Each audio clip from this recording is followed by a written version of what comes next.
Looks like we have everyone here. We have a quorum. Is there any items not appearing on the posted agenda that anybody would like to discuss? I have not received anything. Bruno? No. Terry, Peter, no. Okay. Board action. Approval of the minutes from September 13th, 2021 Middle Creek Project Committee meeting. And I will go ahead and share my screen. I just sent it to the listserv, but let me. Trying to figure out if I messed up and missed out on reading those minutes. I sent them, but I can send them again. I believe I sent them on Thursday or Friday. Where they sent? Let's see. I saw the agenda. I must have missed it. I apologize for that. Totally. Would you like to table them until next so we have a chance to look at them, or would you like 5 minutes to read them? Or how's the consensus of the group sound? I would say move forward. As far as I'm concerned, I'm looking at them now, and Okay. I apologize for missing that. I'd like to comment that there are some things that we need to, that I certainly will want to reference, and there's also at least a typo in those minutes. It's sort of significant. So I think, anyway, Yeah. I guess my preference would be to take a couple of minutes, Bruno, for you to read the minutes, because there are subjects that are dealt with and will be discussed. Would you, Peter, would you feel comfortable go ahead and outlining those now? Well, certainly, yes, very quickly. The typograph on the top of the second page says... Peter, we're not hearing you for some reason. Oh, I apologize. I'm sorry. Let's see. I can hear you, Peter. I was hearing you fine. Oh, Okay. I All can right. hear you too. Okay, can folks still, can you hear me? Eddie? Yeah, Okay. we can hear Okay. you. Yeah. Great. On the top of the second page, just a typographical correction. Daniela Casari's Water Resources gave an update. It's on maintenance, not no maintenance. That's the minor thing. Okay. In the minutes are referenced several places that certain documents were going to be provided us between following the meeting and before this meeting. And as far as I know, they never came. And so that's a subject that, whether it's in the course of approving minutes or not, but it's a subject I think needs to be raised and talked about. And then finally, we talk about posting to the website, but documents and various things. I don't have a clue. I can get to the website, but I don't have a clue where to find those documents. So that's something that I think I need clarification on. So that's all. And real quick, and I will make sure that we outline that. We send folks the path of where those are at. So committee documents, if you go, can everyone still see my page or my screen? Yes. Okay, Yes. so if you go on the Water Resources main page, of course it's taking its time, you go to Programs and Projects, and then you're going to scroll down to Middle Creek Restoration, Committee Documents. And again, here's where all the agendas, minutes, and videos are, and we're still in the process of making sure that all the attachments are provided. You know, we're short-staffed once Cherish had left, and she was our go-to for doing this. So Alma has been doing a great job of stepping up to the plate, but she's only part-time. So our goal is to get this completely updated in the next few weeks, of including all the previous attachments, etc., agendas and whatnot, to make sure that everything is here under committee documents. So the committee and the community can also go back, look what was discussed, look at those relating attachments as well. Okay, so thank you. That's the place. I had clicked on those attachments, and then we've talked about other things being uploaded. What about things like maps? We've talked about doing, I didn't click on both those attachments, but one of them didn't have very much. Yeah, so my goal is with that, if you click on just Middle Creek, my goal is to have the interactive map on this front page instead of in the attachments, because I want folks to be able to easily access that. So like similar to here, so property acquisition has begun utilizing state grant funds. I want something similar to where you can click on that And then it just takes you straight to that map. So you don't have to go necessarily to committee documents and try and remember which meeting we discussed that at. The map of that nature, that Okay. is important information. So, Okay.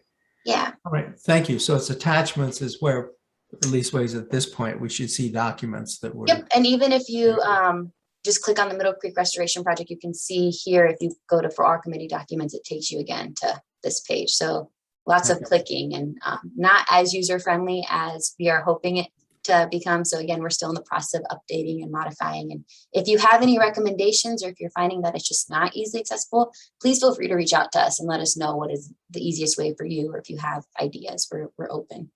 And I guess one last question. There are many documents that are relevant to the subject matter that aren't discussed in meetings. In other words, they don't come up, again, like maps. It'd be lovely to have maps and other types of information. Will there be a slot on this website where we can start dump like a library, if you will, Yeah. on this? Yeah, and that's our goal. Again, I want that to be, right on this main page. We still have a lot of information to add here. So similar to our, for example, our Big Valley GSP, you can see all sorts of documentation here that you can click on, maps, et cetera. So that's our goal, is to have it look, have that all be right there on that main page. You can have, documents where it has the current agreement, any agreements that we have with consultants, the current updated maps, the interactive map, et cetera. So our goal is to get all that up to date and make sure that that is all accessible. So you guys don't have to reach out to Water Resources and be like, I don't know where this document is. We can refer you here and you'd have access to that. Okay, thank you very much. Mm-hmm.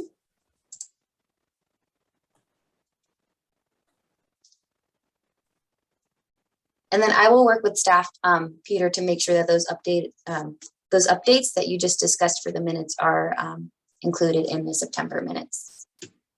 Thank you. Mm-hmm. So quickly on the minutes on 4.1, was it 4.1? I see Crandall's name and it's spelled correctly. And the next time I saw his name, it was not spelled correctly. Yeah, actually, it's that same sentence. It's the second sentence, first word. Oh, ALL. Yeah. Gotcha. You know what? It's not bad for a Monday. But that's the only thing that I saw. I did make a request and I hope that I just didn't miss it in my email, but I had requested the spreadsheet be sent to us. And I don't believe that we received that spreadsheet with all the information. I was hoping to help out and create some sort of database software to be able to quickly pull reports for this meeting and also to help keep better track, because Excel spreadsheets are useful, but at the same time, absolutely useless. All they do is hold information. They don't necessarily produce information, except with a lot of work from staff to have to figure out and collect that data themselves.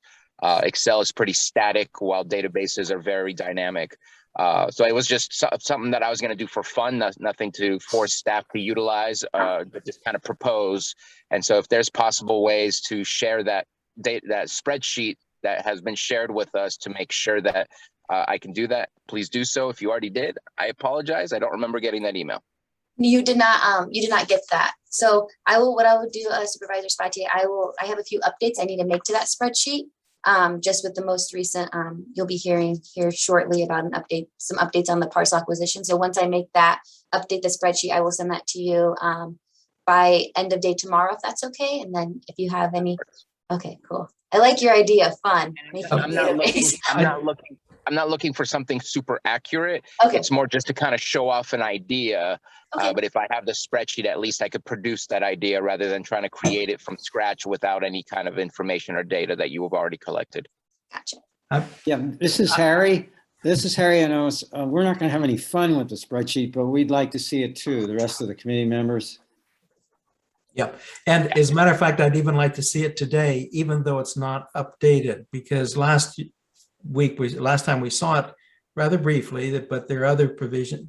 It gives rise to some really, really important questions that need to be addressed. And I would hope that we could bring that up today, even in its present form. And then Could, you bring that spreadsheet up during the project area parcel acquisition after we go over Yes. updates, we can bring that up. Yes, yes. All right. I move yeah, to approve the minutes with changes. Okay, thank you. I second. All right, so I have a motion and a second. So is there any opposed to this motion to approve the minutes? Hearing none, we'll go ahead and pass this unanimously. I'm taking on my grandfather's policy with the ALL thing. I think he at one time, I was like, why does my grandfather never correct anyone with the ALL?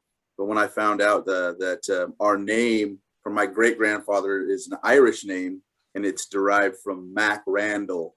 So I don't know. It's just, yeah, I don't know. But either way. Yeah. But, That's good. so next we'll move on to parcel acquisition. So go ahead, Marina. Yeah, so just a few updates, and I'll try and go slowly here, but I have a lot of caffeine in my system. So currently DWR is in the process of reviewing the escrow instructions and the preliminary report for Ortega parcel. They're also in the process of reviewing and approving the appraisal for Oldham. So we sent that on September 13th. They take 30 to 40 days. So I should be hearing from them by the end of this week, no later by the end of next week. I got confirmation from Nancy Snodgrass that we should be hearing back from their division, their appraisal division soon. For Mountainous, Mr. Mountainous is signing the purchase contract agreement. They should be, him and his broker should be getting that back to Laura Didio at Paragon Partners by the end of this week. Paragon is still in communications with the Sino-American Buddhist Association, their parcel, with an offer of appraisal. So they needed to make some modifications for that appraisal. Initially, they had 2 parcels on that appraisal, but there's only 1 parcel APN on that appraisal. So again, still in communication with them. Not much has changed with Hanston. They're still, to our knowledge, not a willing seller. But again, Paragon is still researching replacement properties, but they're not a priority because, again, we just don't want to risk spending all this time, money, effort into acquiring their parcel when we know they are not a willing seller, and we know that our current funds are only used for willing sellers.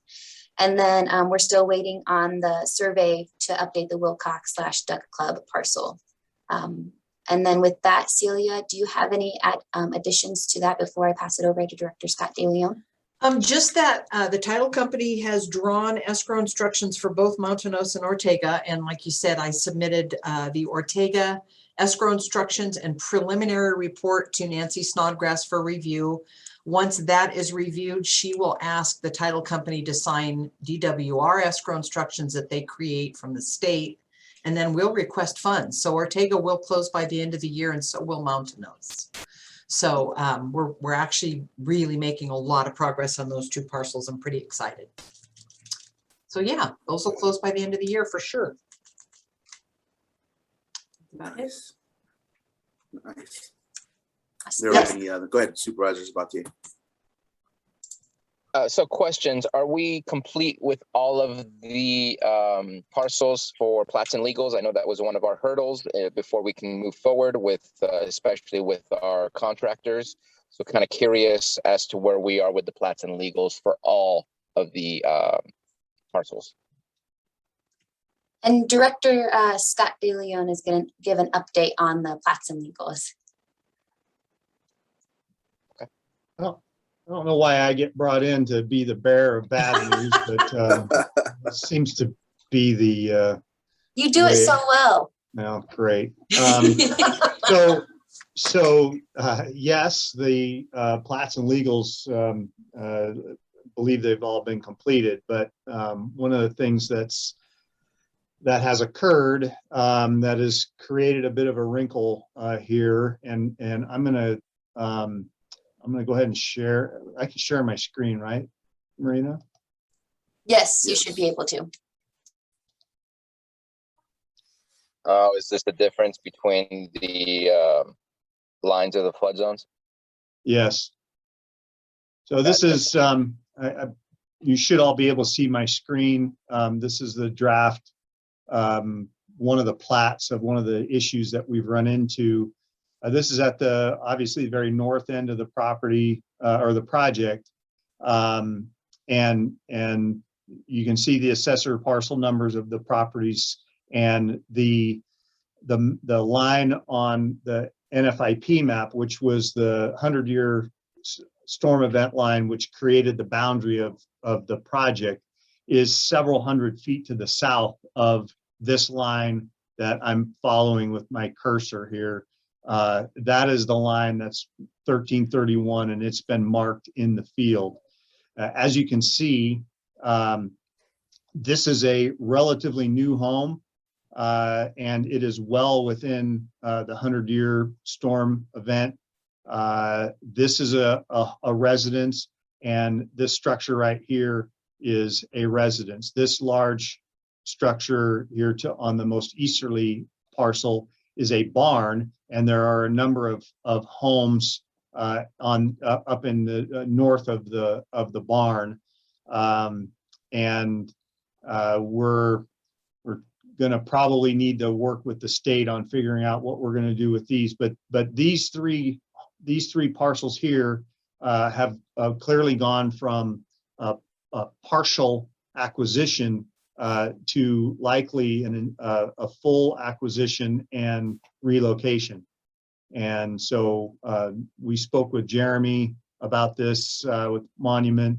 They're going to prepare an amendment to adjust that scope to add those parcels and potentially this fourth one here.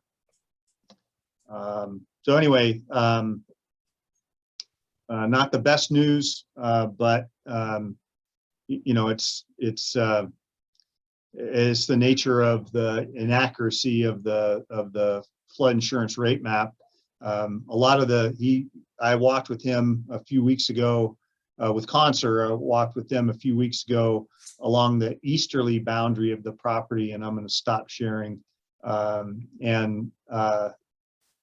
didn't have those types of problems along the east boundary of the property. It just seems to be along this northerly side. So that's again a bit of a wrinkle, and we're going to need to work with Monument on adding those projects or those properties as full acquisitions and relocations. And so they've done all the legals and plats for all of the properties, and those are the only ones that they found to have issues because of the flood zone, or are there others that might have that same situation? So I don't have the specific answer for you. We knew these were a problem, and we've really been focusing on these. I personally have not sat down and looked at every plat and legal that they've submitted. We received many of them last week, towards the end of the week. I haven't personally sat down and looked at every single one of them, but I believe everything that Concert was supposed to do got done by the end of last week.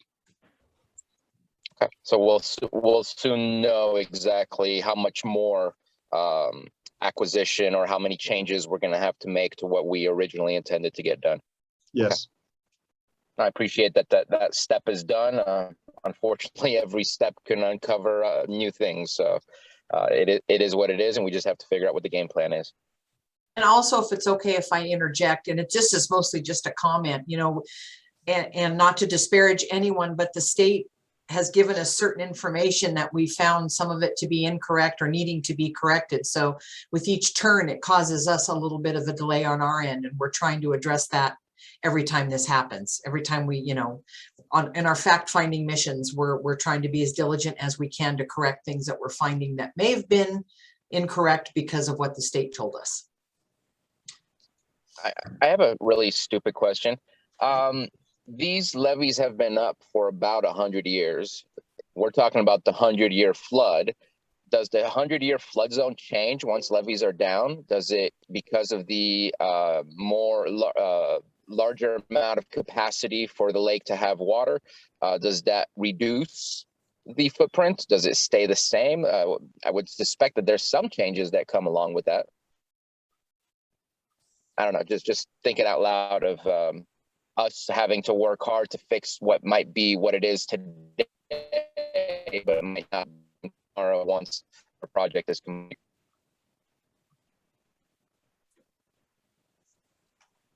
So you broke up just there. You broke up at the end. There's a little bit, and I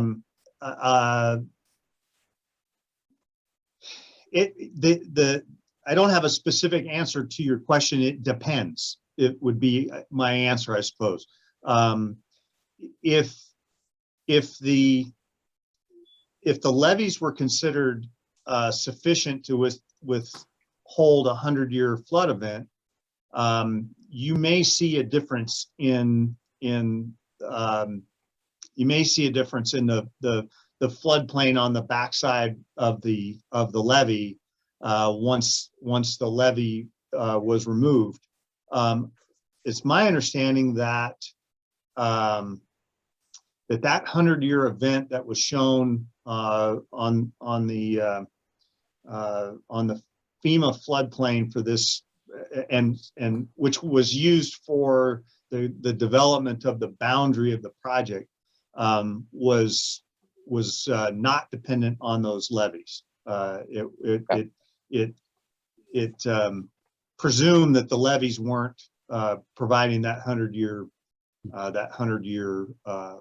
clearance, because there was other ways for the water to get there. So that's why they weren't considered in that map. But the ground is so flat there that any inaccuracy in the topo, and clearly, I don't know how long those or how old those firm maps are, but Concert used state-of-the-art GPS to determine elevation, and so clearly there was an inaccuracy in whatever topographic system they used to develop the map, and because the ground was so flat, it resulted in pretty significant horizontal distance change in where that line actually landed on the ground. Okay. Thank you. Yeah, this is Harry. I had one question for Scott. You mentioned 4 houses closer to the highway.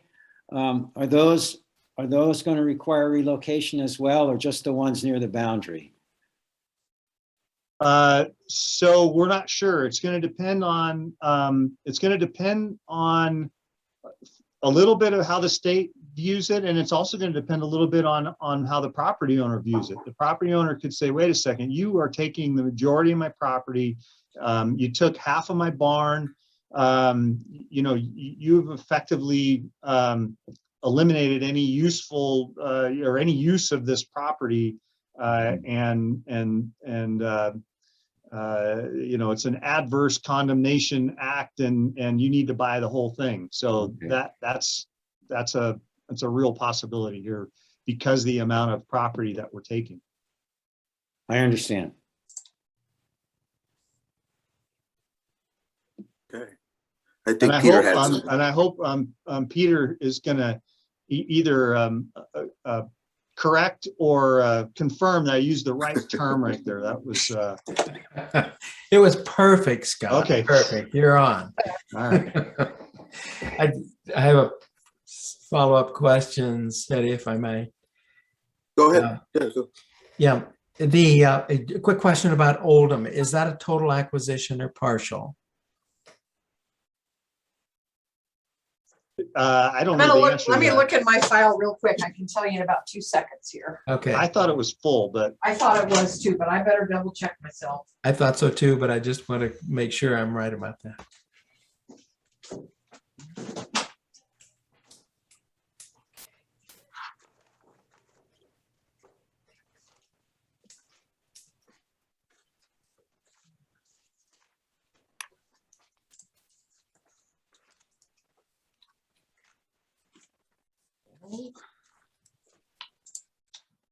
Let's see. News is he's definitely a willing seller, so.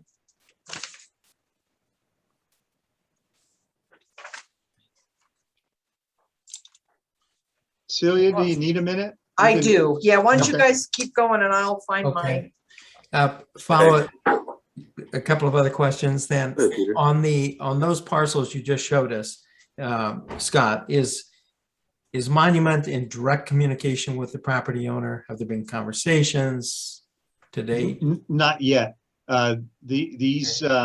These were just recently discovered, and we I know Marina has had some conversation, but Monument has not approached them yet.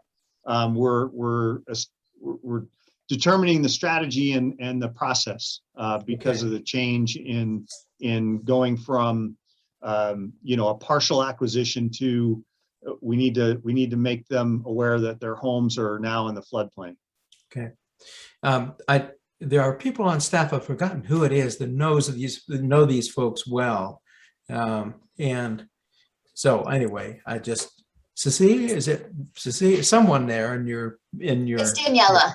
Pardon me? Oh, Daniela it's knows Daniela. that, yeah, she knows Seychelles really well. And I did have a conversation with Nadia. I can't remember her last name, Marina, but anyway, she's one of the houses that realizes they will be in the flood zone and they have enough acreage. They said they're willing to reconstruct further north on their property under the relocation guidelines, which that can be done legally. You can actually fund new construction if you can't find a replacement dwelling. But so far that we've just had basic talks with one of the owners.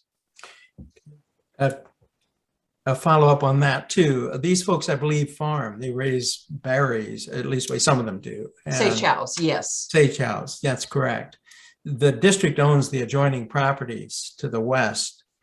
And one of the ideas I toss out is the idea that perhaps by them, the district expanding their holdings to incorporate that property to the west would be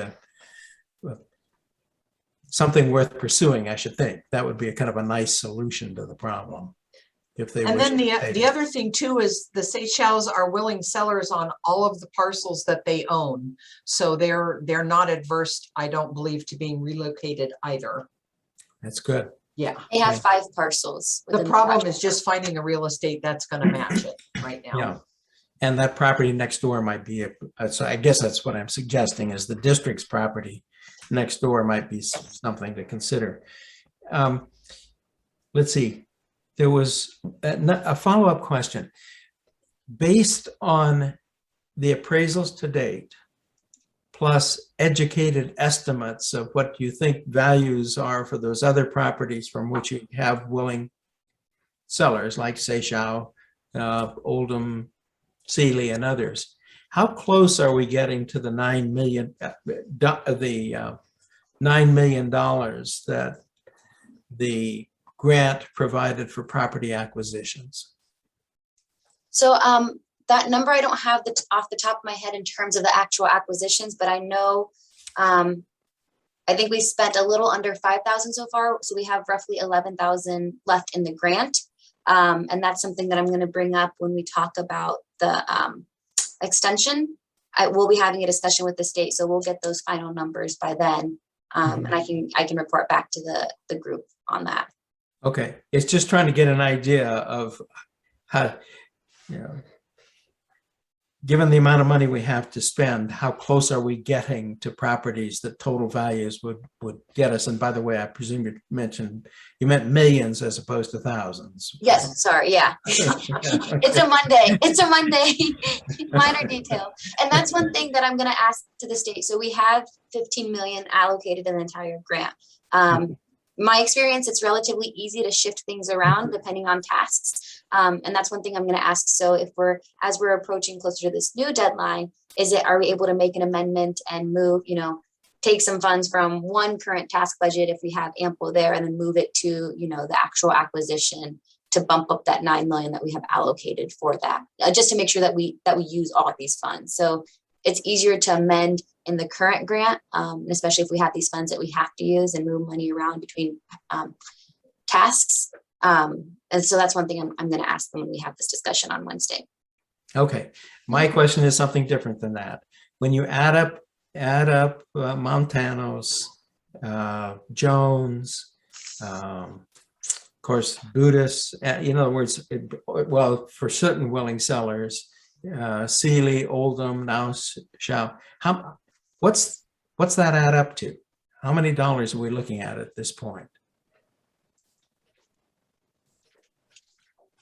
I can try and calculate real quick. Math was never my I'm strong just- suit. I'm reading plus or minus Clearly. $1 million. I mean, what's $1 million anyway? But anyhow, I'm just trying to get a sense, because I think that's strategically really important when we're thinking about these property acquisitions. It ties to the priorities question, and so how close we're getting. And maybe you don't have to do this right where you're sitting there, and if it's not easy, why it could be provided later. It really, I'm thinking where that should be is on the spreadsheet. That would be helpful to tell us. Okay, So that's all. all right. Is there any, we're still on project parcel acquisition. So is there anyone from the public that has a question or anything? Would you like me No. to share the screen real quick for the tracking sheet? Yes. Okay.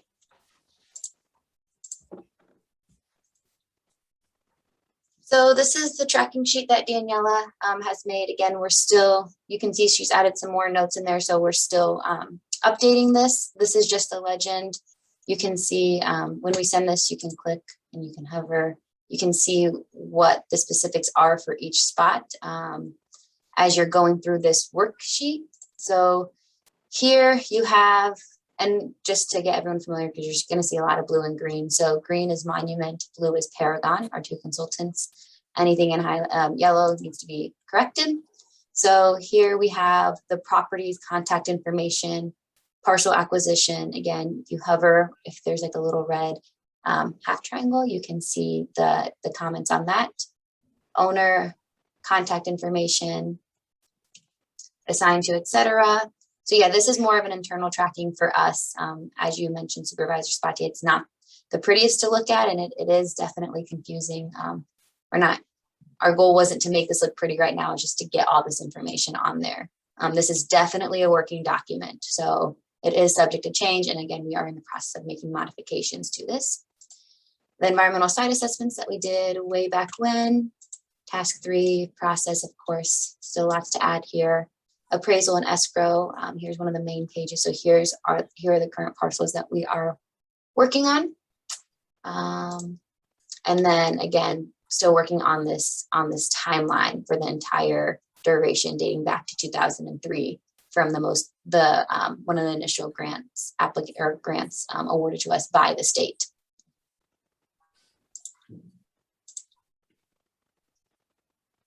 Are there any questions? And then you can see Daniela as she's working into this GIS, transitioning all this information to the GIS. She has comments for specific things as well.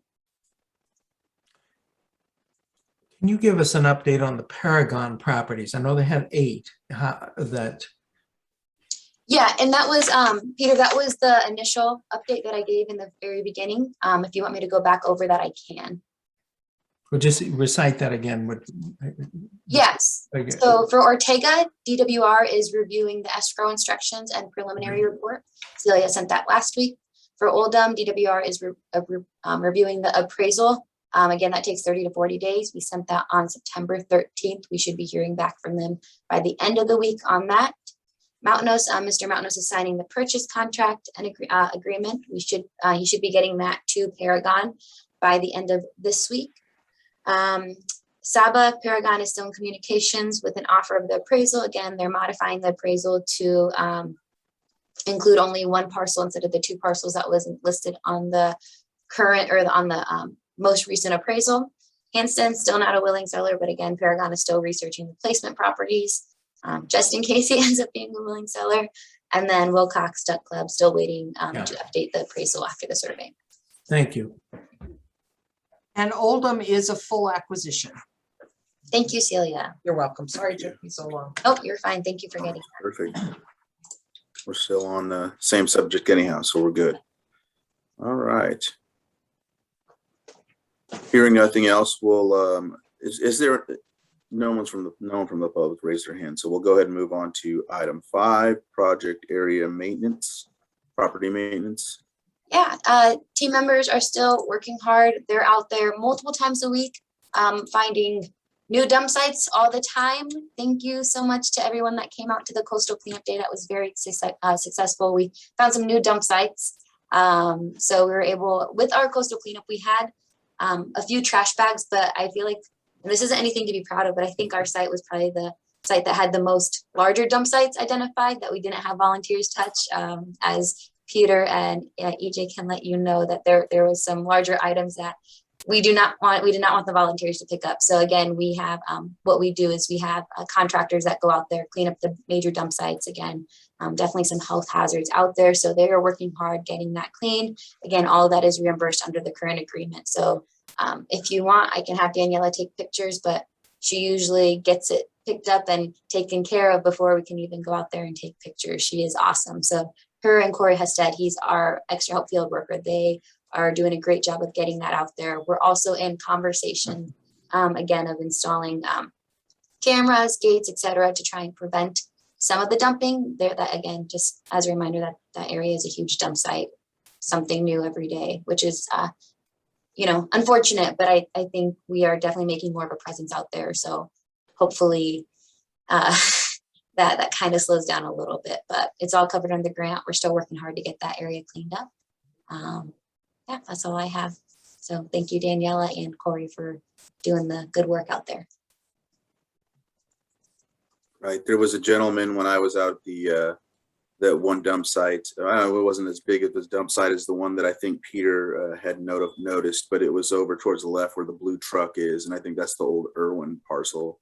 All sorts of different things. There was a gentleman that pulled up. He thought I was dumping stuff. He goes, I thought you just got keen to the situation and wore a vest and was just dumping. But yeah, no, I've actually found some paperwork in there, but nothing really identifiable. Just that the guy's a mechanic and his name is Eli. That's all I know. Find out more, put that out. I don't mind putting that out on Facebook or finding the person and calling them out. But yeah.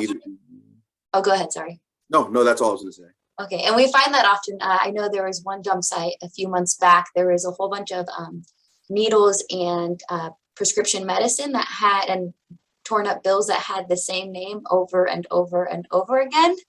Wow. So yeah, people weren't necessarily being super sleuthy with it, I guess, when they're dumping. But, Another episode of Dumb Criminals. Yeah. Harry and I were reminded of the famous Arlo Guthrie song on that subject. I mean, and another thing that is difficult out there is, if we don't have this identification, we can go out there every morning and find a new dump site. But if we don't have who's dumping, that makes it difficult. But, we have good relationships with Fish and Game.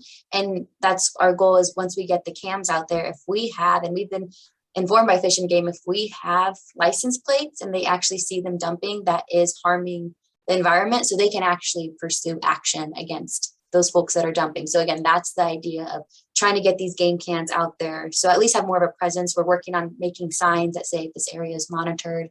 Again, just trying to make people aware that we're watching. This is a priority, because the last thing we need is for this project to finally be ready, and it's a hazardous area, because we haven't had any spills or any contaminants dropped, but the last thing we need is someone to just dump a whole bunch of oil or something out there that causes more work for us to do to actually restore that back to its natural wetland area. All right, any other questions about area maintenance? Hearing none, we'll move on to the Department of Water Resources update on the agreement. Yay! Dun, dun, dun. I wish I had kids ready. We have received that agreement to be signed. So DWR sent that to us. Again, we don't have that final agreement signed, so still holding our breath till we get that, but it is in our hands now. Working with County Council to make sure that we cross all of our T's and dot all of our I's. But after we sent that letter, they were very quick to notify us that they were working on this extension. We have a meeting with them on Wednesday to just make sure that they can address any questions that we have. I have a few, so if anyone has any questions, please send those to me, ideally by Tuesday evening, so I can get those questions asked upon the state, and they can get those responses to us. So yeah, good news is we got that extension until June 2023. That it's Prop 1E, I believe, that those funds are coming from, and they do expire. So that's our final deadline. That's our final date. We have until then. We asked for a 15th month extension. We got a 13th month extension. So I see it a win in our book. So that's exciting. Again, we're still going to work hard to get the work done as soon as possible. But as Director Scott DeLeon said, we have hit just a few more road bumps, so that gives us a little bit more time to have these proper discussions with the parcel owners, get everything ready to go, so we can acquire as many parcels as we can. So exciting stuff. Exciting stuff. Excellent news. Thank you. And then I would like to thank especially Supervisor Spatier and Supervisor Crandall for your work in helping us move forward with that, with your communications, with legislative and whatnot, and writing letters as well. So thank you guys for your support on that.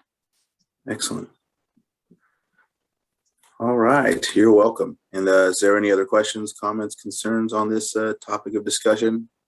Yeah, when we hand out the thank yous, and is Iguiar Curry's office and her staff involved with this success in terms of this extension? Is, who else was involved with this? Jason Lyles from Senator McGuire's office was involved. I don't know that he did as much as Cecilia Aguilar's office, but let's not nitpick, and whoever was there and whoever had those discussions and whoever supported us getting that, I agree that definitely a thank you needs to go to them. And I automatically did that already, personally, at least for Senator McGuire and Cecilia Aguilar Curry, but not to her staff. So I think that overall thanking the team is a good idea. Okay, because sometimes in the Blue Ribbon Committee, Eddie and I run into folks that are connected with that office, and it's always good to mention their good work. Yeah. Thank you for that, Harry. Any other comments or topics of discussion on this item? Hearing none, looks like we'll move on to Army Corps. Okay, so the big heavy lifting that the Army Corps does is funded by the Water Resources Development Act, and it was making an effort to get Congressman Garamendi's staff to meet with us. And last summer, I received an email from Ian Hart, who is in Washington at Garamendi's office. He says, I suggest we schedule a conference call with the Congressman's office staff and the project's sponsor and interested members of the Lake County committees to discuss the project status and how best to engage the Corps and Congress. So I want to do that, and I have arranged tentatively for Ian Hart and his fellows at the office in Washington to meet with us at our meeting time. I thought that would be the most convenient. We might not have time to do our usual business on November. I think it's November 2nd or something, but I wanted to, my idea was to have him check in with us at 10:30 and maybe spend a half an hour strategizing with us, as he said, the best way to engage the Corps and Congress. Yeah, it is the 2nd of November. So what I want from the committee is essentially an okay on that. I think it's well worth our time to talk with these folks. I mean, our next meeting, it's the first. Yeah, I think our next meeting is the 1st. That's a Monday. The 2nd is a Tuesday. Okay, so I'll check with him, and he was ready to come today, but I said no. I want to make sure that that we have it set up. So it's All Saints Day, November 1st. Okay. So I will follow through on that, and I'll also, as soon as I get the most update information from Marina, I will send the Congressman's staff a map, a synopsis of where we are in terms of the project and what we're up to over here, including this extension and then all the other good news and bad news that we have, so that they are familiar with the project. I don't think that Ian was out here. I think he's a Washington character, and I don't Yeah, think he he is. was out here with us that time. So, I've never met him in person. yeah, okay. So I met him out there, but he's not. Yeah, right. He is a DC guy. yeah, okay. So that's what I have on the core for this time. Absolutely in support of making that during one of our standard meetings and just kind of dedicating the majority of the meeting to that conversation and just making our agenda fit their schedule so that we can make sure to have that conversation. So absolutely in favor. As am I. And that's Any other? great. And that takes care of the Brown Act, that takes care of the scheduling and so on and so forth. All right. Any other comments or concerns on this item? Do we need to vote on this, or is this a consensus that we're just on the same page with that? I think that works. Consensus. Yeah. So we'll Okay. just put them at the top of the agenda, and then that will be our priority to get that through. Of course, if we have some time at the end, we can just do a quick update on everything else. If I need to do an update prior, send to everyone before that discussion, just to make sure we hit any updates on parcel acquisitions, just to make sure we have ample time with Ian and company on Yeah. the first. And that would be 1:30 their time. So that's good. You know, they've had lunch and it's not too late in the afternoon. So that's good. All right. Good job, Harry. So if there's nothing else, I'll move on to PG&E, which kind of, I've got confirmation from Melinda that she would attend on the 1st as well.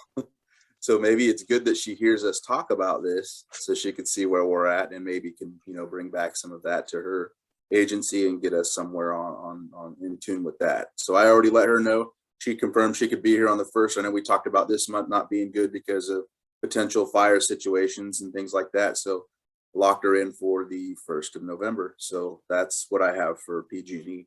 If there's anyone else that has anything else, go ahead, Bruno.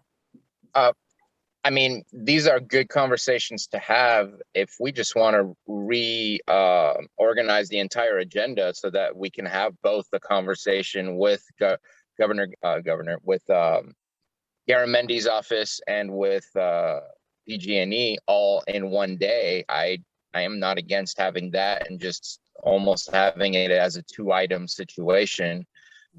We can get updates as Marina just stated, or maybe as Harry just stated, just having it as sent out as an email. Here's the update of where we are with our progress. But I think these conversations are important to have. So I wouldn't mind seeing it put together in that way. And maybe if there's like an action item that needs to happen, we can put it towards the end of it or something like that as one of the following things once our discussion ends, and we can kind of let them get off and then we can just pass or approve whatever we need to. It's okay. Sounds good. It's looking good. We'll move on to legislative.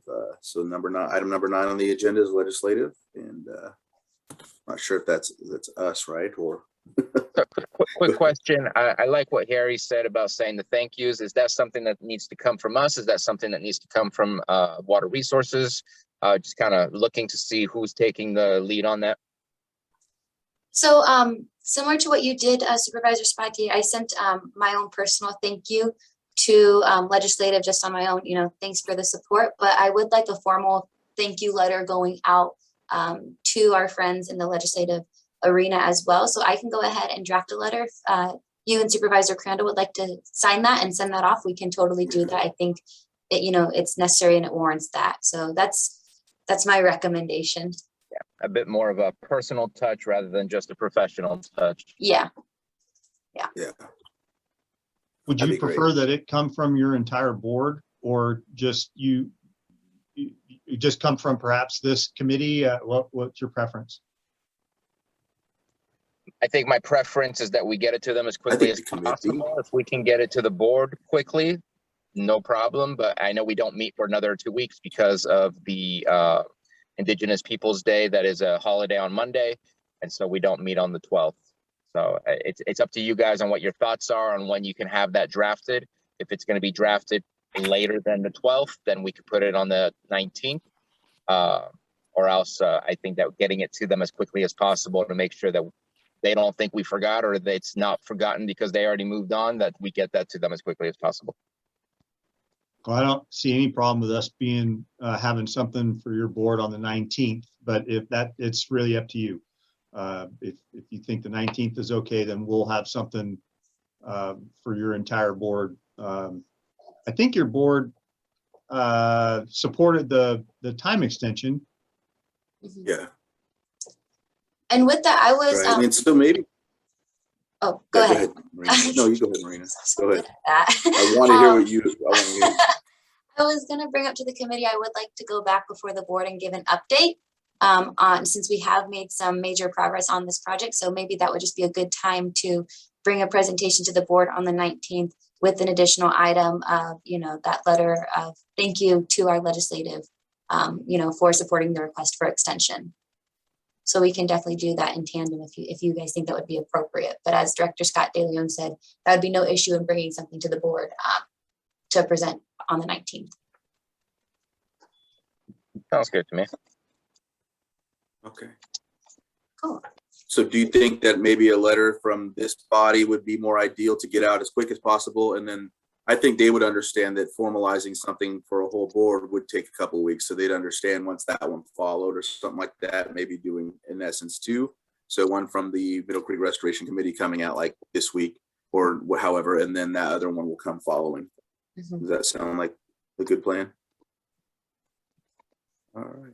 I think it's better to have, you know, I don't want to say too many thank yous and not enough. Yeah. So. All right. So there we go. Does anyone on the committee want to help draft a letter? Yeah, I'll help. Okay, I'll send something to you within the next day or so, and you can just kind of review it and add what you think you need to add to it. okay, perfect. Thank you. All right. Next is project funding.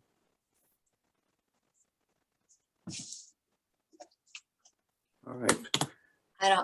Oh, okay. Go ahead. I was like, Just as an update, we did approve the allocation of funds from cannabis taxes, and that included the $800,000 that have been set aside for the local district amount for the Army Corps. So we have $800,000 right now currently. And I think that there shouldn't be any problems once we're prepared to come back and make a request for things that are related to PG&E, which I believe is another $200,000 if that hasn't changed. And then whatever is needed for Caltrans. So I think it's a good start, and at least this gets us in a better position to have that conversation with Garamendi's office. In Supervisor Sabatier, I remember in the meeting, I think you had kind of, well, not kind of, you had inferred that we would like to keep this funding intact each year so that it doesn't kind of go away and, you know, or anything like that. It's always kind of like a standing expense. Yeah. It's allocated until it's used on our end. So that way, until it's used, it does not go back into the main bucket of reserves. It's set aside and will continue to be set aside. It's going to get reviewed every single year. And we will just continue to state that this money needs to be there because it has not yet been utilized, and it's part of the process to getting the project moving. Right. I have something else I would like to say for this. Yes. Thank you. Go ahead, Marina. I just want to also keep throwing out there. So, you know, we have these current funds from DWR. As we all know, they can only be used for willing sellers. I know that, you know, we are looking at other avenues of funding. Ideally, we have a pot set aside. So for example, with the Mountain Oaks, you know, we had a counter offer with that. So we had to pull $150K from water resources reserves. I hope this isn't a surprise, but it's not like we're rolling in the dough here. So ideally, we would have this set of funding that we can pull in terms of that to get this project moving forward. So, you know, that's a little bit more flexible because basically with that parcel is, okay, either we, it was appropriate to move forward with that counter offer and the administrative settlement and sign it, but we can't do that for every parcel, definitely. So if the committee has any ideas, I definitely encourage you guys, if you find other, funding sources, if you have ideas, please let us know. That's something that, we are actively trying to look at and be diligent on, but the more eyes we can get on that and the more avenues that we can look at, definitely all that you guys can do to help us, that would be ideal. I see Supervisor Spate has your. Yes, go ahead, Supervisor Spate. It was actually something that came up when you gave us a summary of what's going on with properties, and I forget the exact name right now. Hansen is not a willing seller. Mhm. And I'm just kind of curious as to when and what our plan is for the unwilling sellers. Is it too much within the capacity of the staff that we have to try and do both willing sellers and unwilling sellers?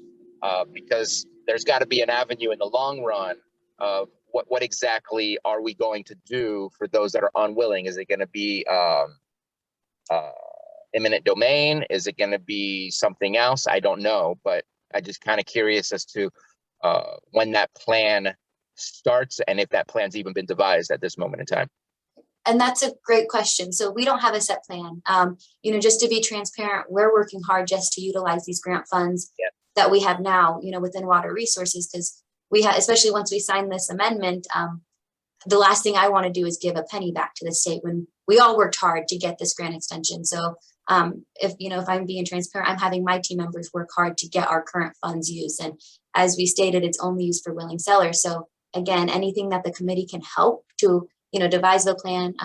I'm assuming it's gonna have to come down to eminent domain. I know that's not as pretty, but I'm gonna look at Director Scott DeLeon to see if he has any additions to that. But again, there's a plan, and then also with that funding source. So the last thing I want is to happen is, June 2023 comes and we have no funding for anything else, to move forward with the acquisitions of these parcels. So Marina, yes, I just have a little interjection there as far as in road programs, such as our South Main project, when you're dealing with acquisitions and things, hopefully well before our deadline, we will be able to say, okay, we've got 4 properties or 5 properties that are ultimate unwilling sellers, and we are going to have to go through eminent domain. Before we expend all of the grant money, we should have a fairly good idea at that point of which properties will be condemnation through the eminent domain or vice versa, and about what the cost will be. And there will definitely need to be a legal plan at that point, because that's going to take some time. But we should have a real good idea here, I would say, by about spring of 2022, if not before, of what's going to have to be eminent domain and what isn't. So we'll be able to tighten that up as we move forward. It's just my 2 cents worth. thank you, Celia. Sure. And I didn't want to speak over Scott, but he doesn't seem to be speaking right now, so I'll continue speaking. Because I'm thinking it takes a long time to go through that process, because it is a legal process. And so I agree, once we have the list of these are not willing sellers, I am almost 100% sure that because of the capacity of water resources and because of the urgency of, look, we just got an extension, we don't want to lose any amount of money, we want to make sure that we do our part to finish the grant that we received, that we don't want to focus on something that isn't part of that grant at this moment. But at the same time, if we don't focus on it, time flies by. And if we start once we're done, then it's going to take that much longer. So I am 100% sure that there are consultants or contractors out there that just work on eminent domain. And so maybe after spring, we can start talking about what the process might be. Is there somebody we know that can do eminent domain? Do we do an RFP for eminent domain? Just to kind of figure out what those timelines would look like and what the costs would look like. Because then we're going to have to figure out where that money comes from, because that's not going to come out from the 9 million or any of the pot of money that we've been provided by the state. So hopefully we, if it's earlier than spring, awesome. But as soon as we have that information and we're certain about it, I think that's when we do need to start taking some of those steps. And unfortunately, some of those steps will hit a little bit into the capacity of water resources because they can't just be taken in a vacuum. They have to be taken with conversations and data collection and all kinds of things. So I'm not quite sure how that all will work out, but I do want to at least continue that conversation to make sure that we can move together in tandem rather than wait for linear progress of one step at a time. That's going to take a lot longer. So Supervisor Spate, on a relatively positive note, we have some eminent domain properties on our South Main Street Soda Bay Road project that Celia just mentioned, and we are actually working with County Council right now in the development of the process for that. So we're actually a little bit ahead or that project's a little bit ahead of this one, and I think we'll be able to learn a lot from what we're going to do with that project, that South Main Street project, and the process. We're already working on developing that process. I know it starts with some resolutions that need to come to your board. We're working on the language for that, and so yeah, we're a little ahead of the game on the other project, and we'll be able to learn and take those experiences and apply it to this one. And absolutely, the consultants will be assisting us. I'm sure Jeremy at Monument has had plenty of experience in eminent domain where water resources is concerned. Yep. And so we got a good and team. Our consultants on South Main Street Soda Bay Road, same thing. We have a different right-of-way acquisition company working on that project, and they're well-versed in that. So potentially it could even be an amendment to the agreement we currently have with the companies that are working on this project. Yes. Potentially. Yes. Okay. Thank you. All right. Next is Caltrans. And I'm figuring that maybe since we have kind of like a full agenda in November, I could see if I can get someone to our meeting in December for Caltrans. Would that sound like more of a ideal thing to do? Yeah. Okay. And I do have the exact people that we need to invite from Rex Jackman. He gave me a list of names that we would be inviting. So I'll work with you, EJ, and make sure that we get those organized so that we can get that conversation happening on December again. Perfect. Thank you, Supervisor Spatier. Anything else on Caltrans? If there's not, we'll go ahead and move. Go ahead, Scott. We had this conversation about the 1331 line not being accurate, and this thought just popped in my head. I may approach Monument and Concert to see, and perhaps they've already done this, but I'd be curious to see if that 1331 line along that east side even extends over the highway. Boy, wouldn't that be something if there was some inaccuracies there, and that highway portion wasn't impacted like we think it is. I think it's worth a conversation, and we'll go ahead and have that internally and see if we can confirm that. It could be better. It could be worse. Mm-hmm. Right. I'm scared. It may mean more money for us. Oh yeah. I mean, good for us. Yeah. Okay. State money. That would be great on that end, at least if it comes towards us. But anyhow, not hearing anything else on Caltrans. If there's nothing from the public, okay. Public expression.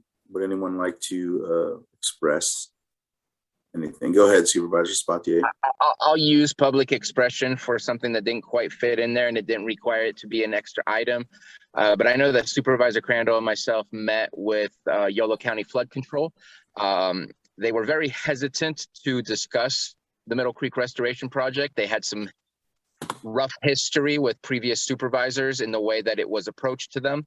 And I think that we should schedule, and it could be later in the year, it could be early next year, but we need to start looking at scheduling a presentation to Yolo County Flood Control, because we need to get them on board and we need their support, however it is that we can get it, even if it's just a letter of support, if that can help us, then let's get that.